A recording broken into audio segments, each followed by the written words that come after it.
Hey everyone, it's Jeff from Mantiques Network. How you doing? Happy Friday. I'm getting ready to go watch the girls play beach volleyball weekend, and Jeff is in here and he's getting ready to tackle another one of those 1920 visible pumps. We just sold the last one. We think it left the country, went somewhere in Russia. You saw how beautiful it turned out. I think the game plan is to go with another Flying A, Jeff. We're doing the same one? Think so. Okay.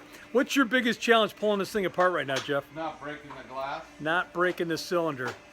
Most of you know that when you find these gas pumps, very rarely is the original cylinder still in it because obviously they broke.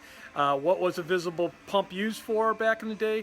People really didn't trust the gas stations or the gas companies to give them clean gas or the amount of gas that they paid for.